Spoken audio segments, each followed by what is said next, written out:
Привет, республика! Ну что, как вам весна? Надеюсь, сырость и ветра не портят вашего настроения. И пусть сегодня понедельник, и за чьим-то окном может быть непогода, главное смотреть вперед с надеждой на лучшее. И да, для этого есть повод. Сегодня отмечается Международный день счастья, с чем вас и поздравляем. А нам пора начинать, вот о чем расскажем совсем скоро. Москва-Ижма. Такой маршрут он выбрал для себя однажды. Как живет в Коми-глубинке айтишник из мегаполиса. Лучшие в России. Туристы-спортсмены из Коми привезли золото с российских соревнований. Северная ссылка. Необычная судьба русского священника. Новый выпуск программы «Детали не формат» можно назвать специальным. Его герои живут в Ижме. Журналист и режиссер клипов Игорь Колесов, музыкант Николай Родионов и новый для этих мест человек – московский айтишник Георгий Самойлов. Работает он удаленно, а в свободное время изучает Коми-край и на своей страничке ВКонтакте размещает фантазии нейросетей на тему населенных пунктов Ижемского района. Давайте посмотрим фрагмент интервью этноблогера Генриха Немчинова с Георгием Самойловым. Вот ты когда переехал в Ижму, наверное, стал популярным благодаря рисункам сел нейросетью.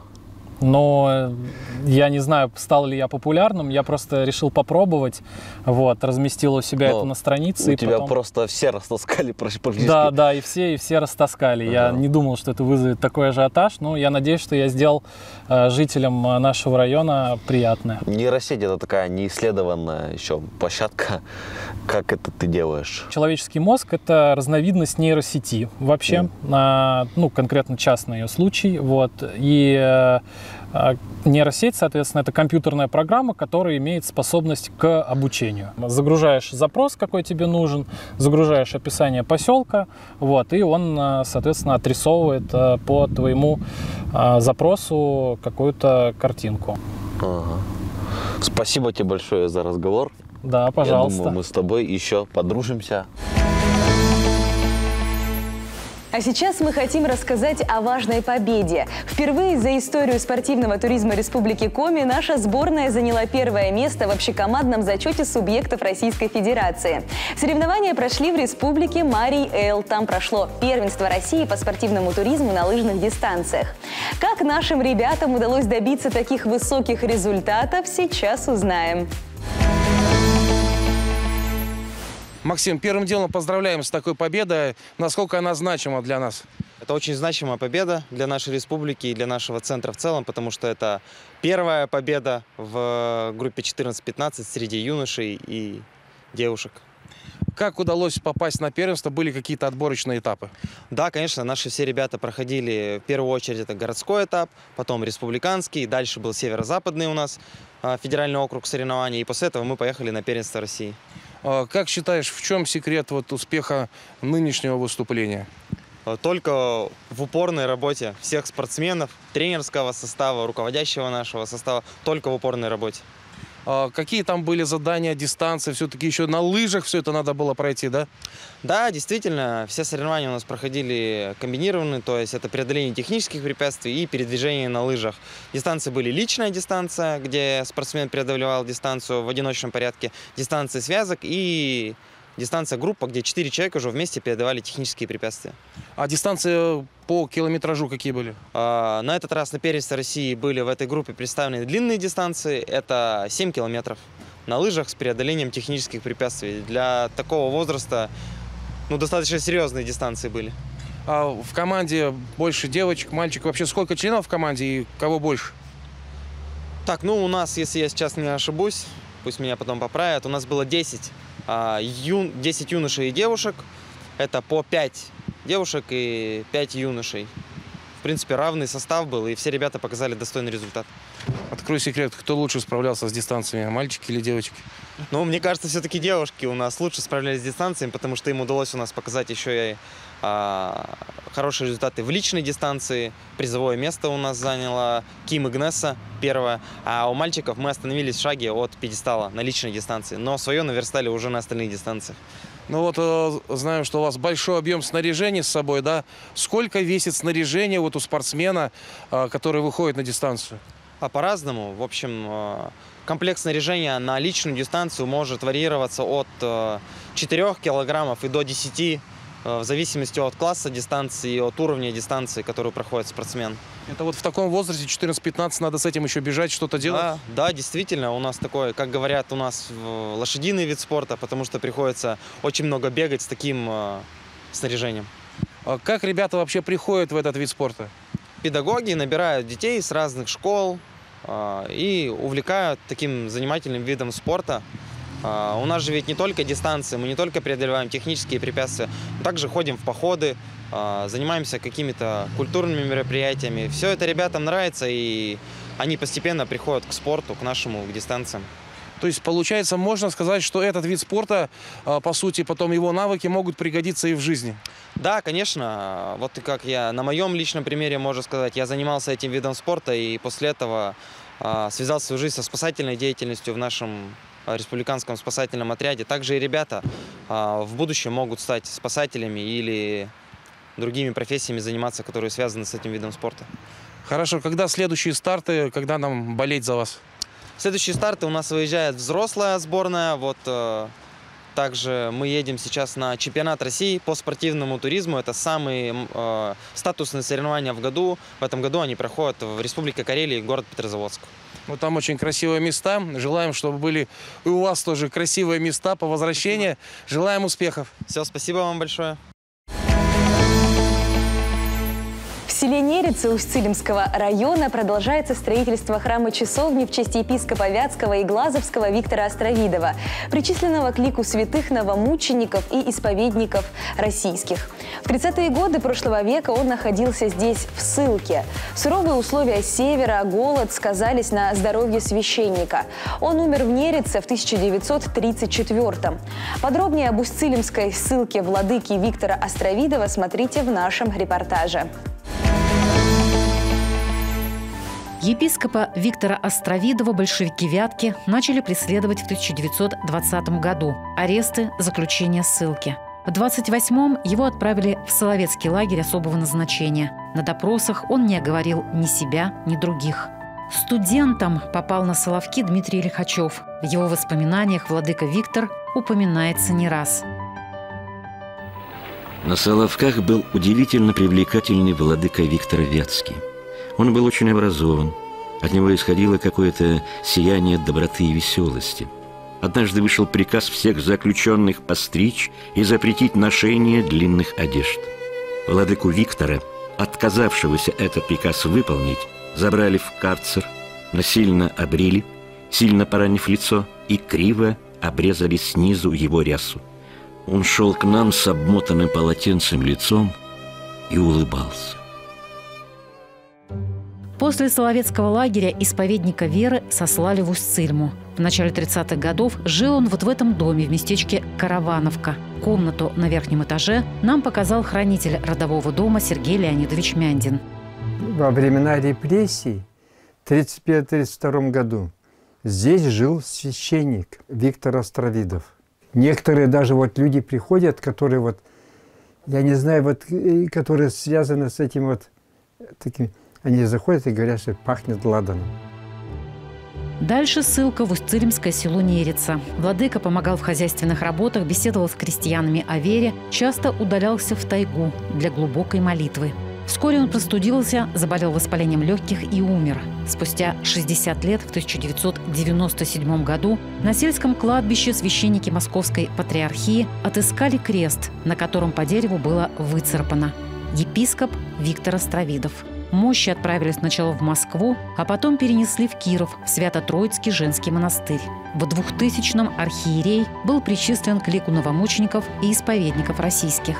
Не только на Вятской земле, но и в далеком селе Нерица не забывают небесного покровителя нашей Родины. Здесь завершают строительство храма-часовни в его честь. Здесь звучит молитва. Любой человек может прийти сюда и обратиться за помощью к владыке Виктору. –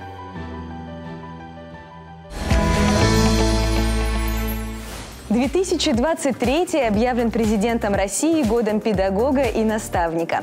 И сегодня воспоминаниями о человеке, который помог постичь профессию и найти себя, делится Андрей Нутрихин, мастер спорта международного класса, участник Олимпийских игр.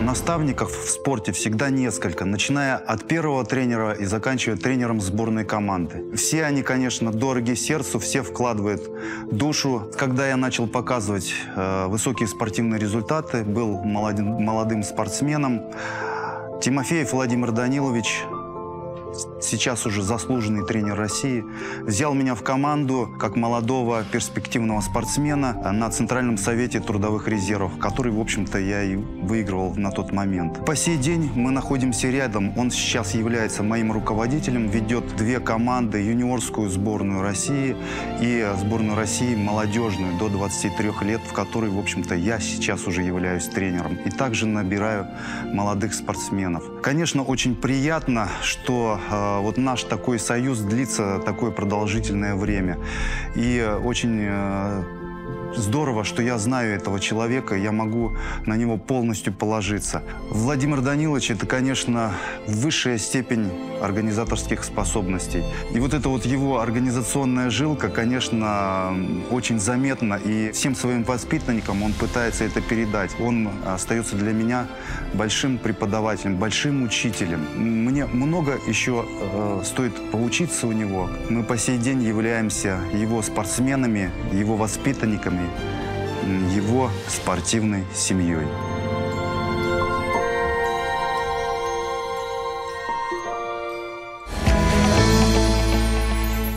И вот мы подошли к середине нашего выпуска. Продолжим сразу после короткого перерыва. Оставайтесь с нами.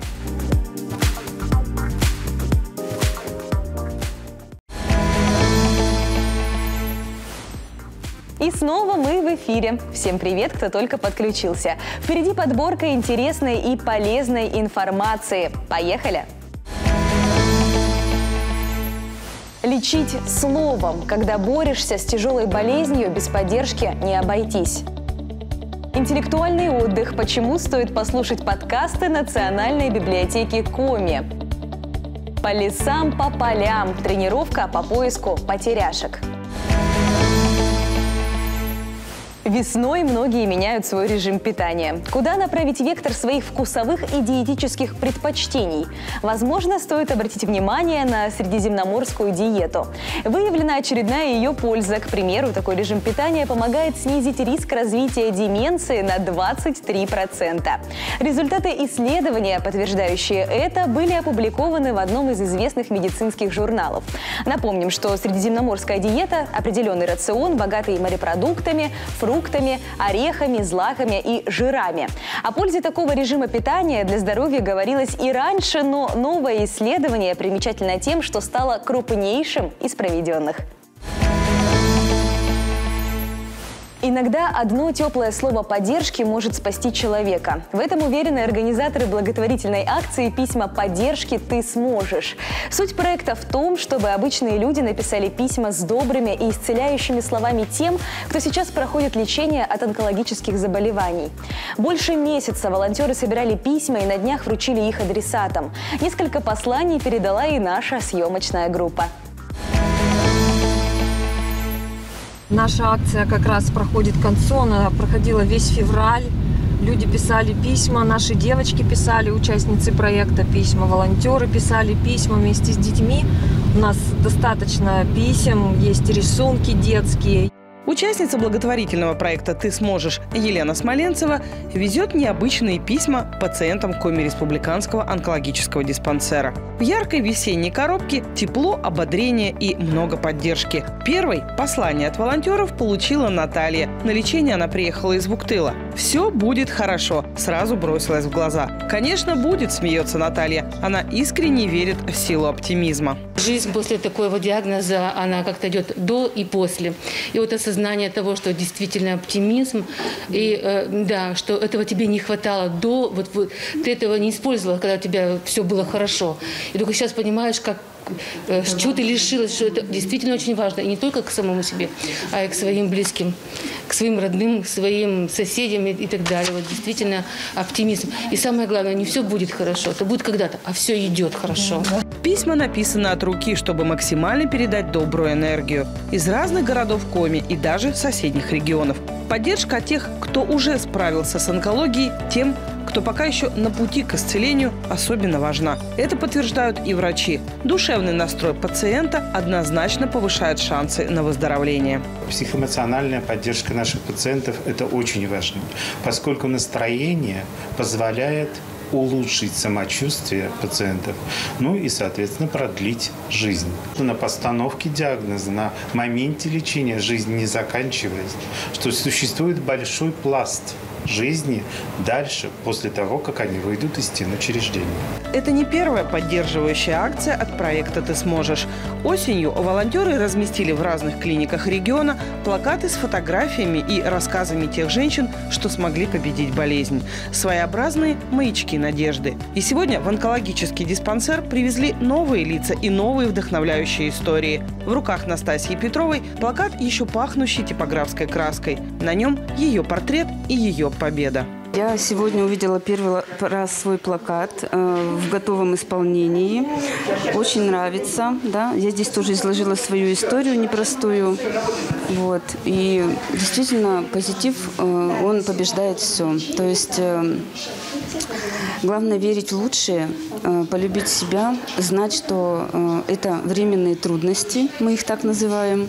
Вот. И все будет замечательно. Просто не надо отчаиваться, не нужно уходить в себя. Сейчас в жизни Настасьи Петровой появился дополнительный смысл – помогать тем, кто столкнулся со сложным диагнозом.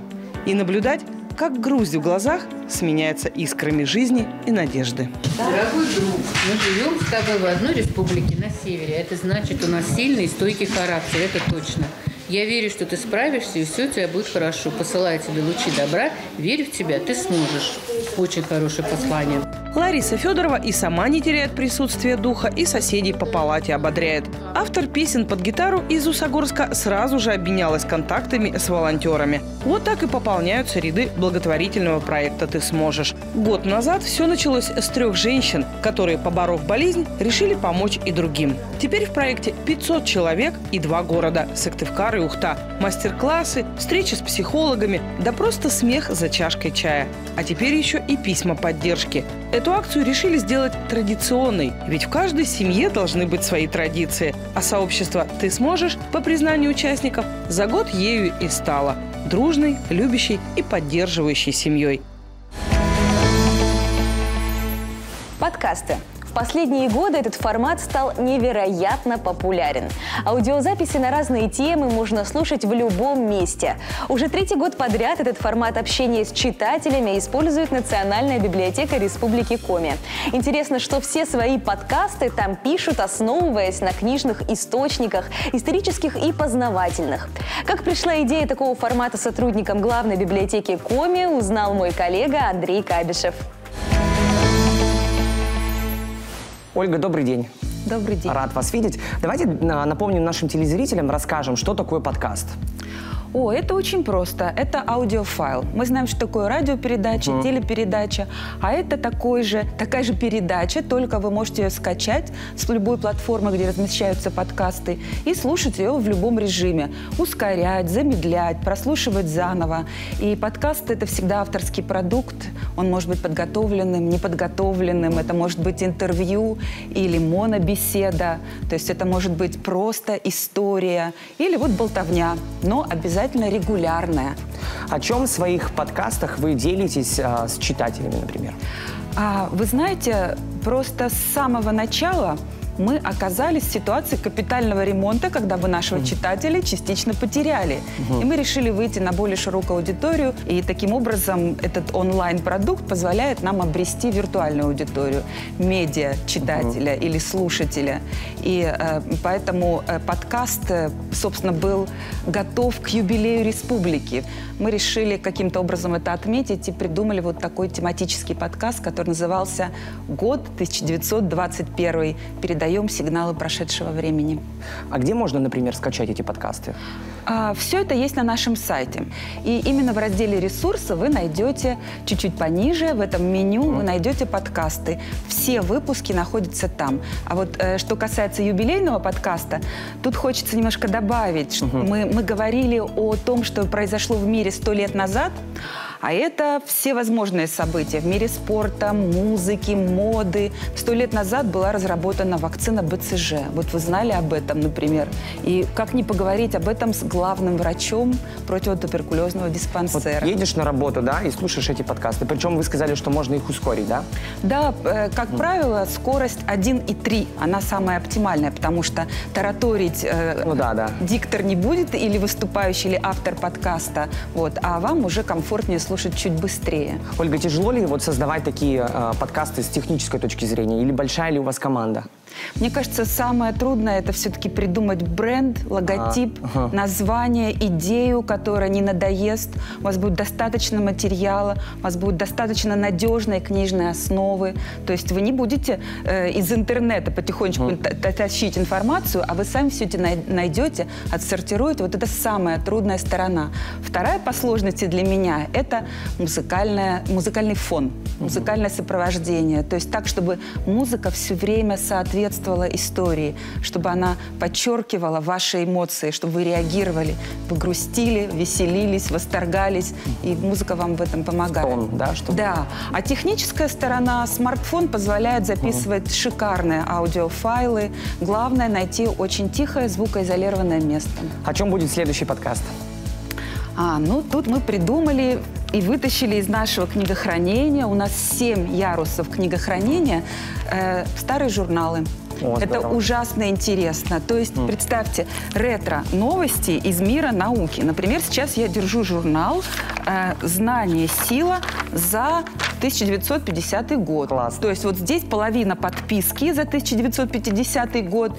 И отсюда мы черпаем наши новости из мира науки. В первом выпуске мы рассказали о советском радиозонде, то есть когда по-настоящему стали следить за погодой.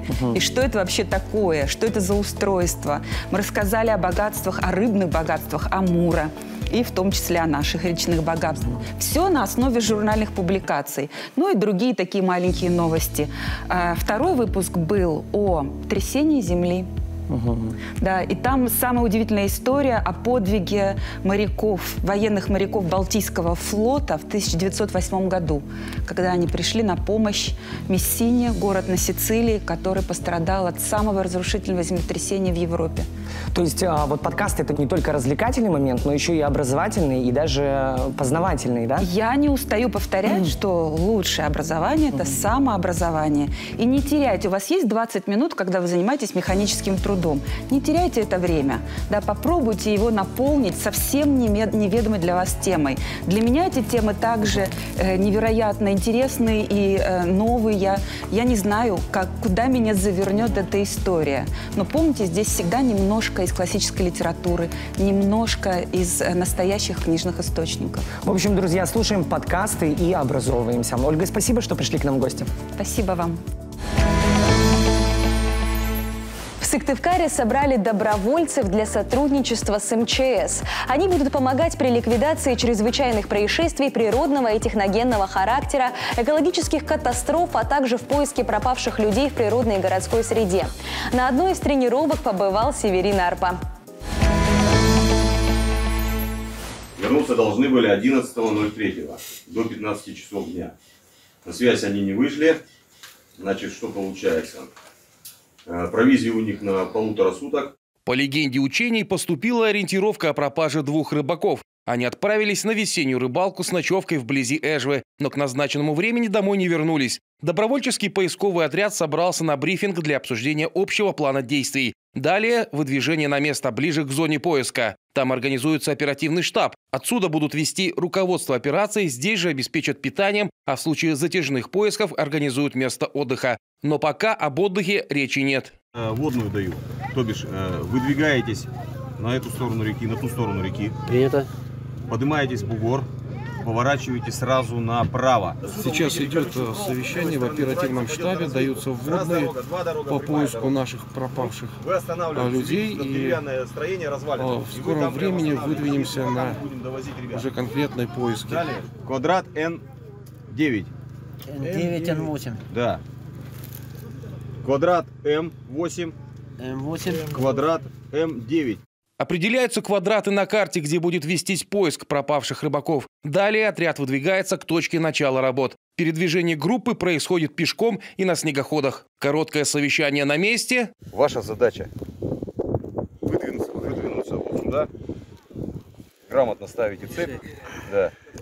И пошли. И вот команда выдвинулась в заданные квадраты, разбившись на две подгруппы. Одна идет ближе к берегу, вторая отрабатывает в глубине лесного массива. Постоянная связь обеспечивает совместное продвижение, которое приходится корректировать по ходу. Как принял, остановите группу, брод переходит.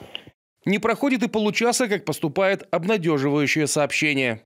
Я к легатову выдвигаюсь, там палатку обнаружили. Координаты, давай, чтобы мобильную группу направить вас. Доложите состояние 300-го. Перелом левой ноги, состояние стабильное. Вызывайте медика. К палатке выдвигается мобильная группа. Прибыли на место, вот палатка. Сейчас идет подготовка раненого к эвакуации. Выносим пострадавшего. Со слов рыбака выяснилось, его друг ушел в ночь в неизвестном направлении, причем в состоянии алкогольного опьянения. Поэтому отряд продолжает поиски. Неизвестно, куда завели мужчину ночные похождения по темному лесу. Поиски продолжаются, добровольцы движутся цепью в пределах видимости друг друга, делая поправки на рельеф. Там целина, вам идти легче, а у них бурелом. Короче, шаг. Принял. Погода испортилась, пошел снег. Продолжаем. По легенде осталось найти еще одного товарища. Он где-то остался совсем близко. Потому что поиски сужаются. Надеемся скоро его найти. И вот буквально посреди леса показывается заброшенное строение. При обследовании сооружения пострадавший найден, но без признаков жизни. Предстоит эвакуация. Жду координаты квадрата. Буду выдвигаться мобильной группой.